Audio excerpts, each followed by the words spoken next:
ભાવનગર શહેરમાં જીવલેણ રફતારનો કહેર સામે આવ્યો છે। વાઘાવાડી રોડ પર હિટ એન્ડ રનમાં એક વ્યક્તિનું મોત નીપજ્યું। રોંગ સાઈડમાં પૂરપાટ ઝડપે બાઇક હંકારી બે બહેનોને અડફેટે લીધી। 18 વર્ષીય રિદ્ધિ ચૌહાણનું ઘટના સ્થળ પર મોત નીપજ્યું। જાનવીબેનની હાલત અતિ ગંભીર છે। ઋત્વી અને નંદિનીબેન પાયલબેન નામની મહિલાને ઈજા પહોંચી છે। અકસ્માત કરનાર બાઇકનો નંબર પણ સામે આવ્યો છે। નંબર છે GJ05SM5694। જીણા વાઘેલા નામના બાઇક ચાલકે ટક્કર માર્યાનો એફઆઈઆરમાં ઉલ્લેખ।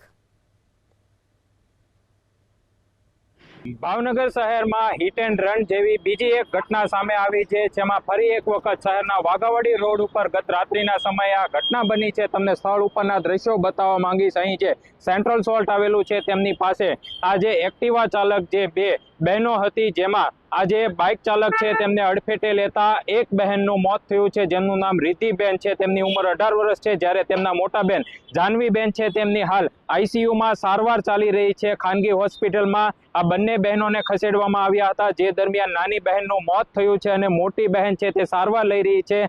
જે અકસ્માતનો બનાવ બન્યો છે તે વાઘાવાડી રોડ ઉપર બન્યો છે, જેમાં જીણાભાઈ વાઘેલા નામના વ્યક્તિ હતા, જેમને અકસ્માતમાં આજે પૂરપાટ ઝડપે બાઇક ચલાવી અને અકસ્માત સર્જ્યો હતો। અને આ ઘટનાની અંદર બે બહેનો સિવાય અન્ય પણ 3 જે યુવતી હતી તેમને ઈજા પહોંચી છે। આ અકસ્માત સર્જનાર જે બાઇક ચાલક છે તેમનું બાઇક છે, જેનો નંબર GJ05SM5694 નંબરનું આ બાઇક છે, જેમના દ્વારા આજે રાત્રિના સમયે અકસ્માત સર્જ્યો હતો। અકસ્માત એટલો ભયંકર હતો કે ઘટના સ્થળ ઉપર જ એક જે યુવતી છે, જે સગીર યુવતી છે, તેમનું મોત થયું હતું। જોકે જે મૃતક યુવતી છે તે કોલેજના પ્રથમ વર્ષમાં અભ્યાસ કરી રહી હતી, પરંતુ જે પ્રમાણે ભાવનગર શહેરની અંદર રફતારનો કહેર સામે આવી રહ્યો છે અને તેમાં ઘટનાઓ બની રહી છે, જેમાં નિર્દોષ વ્યક્તિઓ જીવ ગુમાવી રહ્યા છે। અઠવાડિયા પહેલા જ આ જ રોડ ઉપર અકસ્માત બન્યો હતો, જેમાં સોનલબેન ગોસ્વામી નામના જે મહિલા છે તેમનું મૃત્યુ થયું હતું અને જે સગીર ચાલક છે તેમના દ્વારા અકસ્માત સર્જવામાં આવ્યો હતો। જોકે તે ઘટનાની અંદર હજી સુધી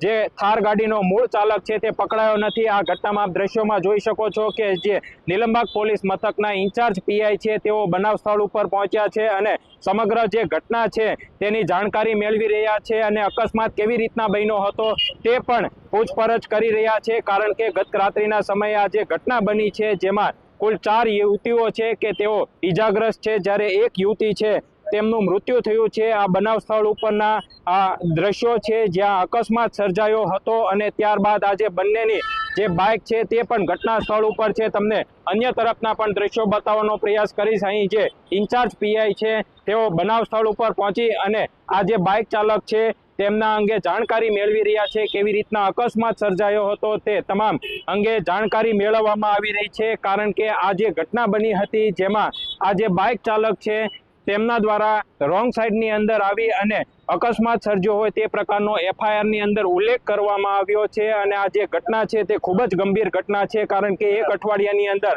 આ પ્રમાણેની બીજી ઘટના બની છે, જેમાં અકસ્માત સર્જી અને આ જે યુવતી છે તેમનું મૃત્યુ નિપજાવ્યું છે। હવે જોવાનું રહ્યું કે તંત્ર દ્વારા હવે વહેલી તકે જાગી અને કેવા પ્રકારના એક્શન લેવામાં આવે છે અને કાર્યવાહી કરવામાં આવે છે। પાર્થ મજેઠિયા, એબીપી અસ્મિતા, ભાવનગર।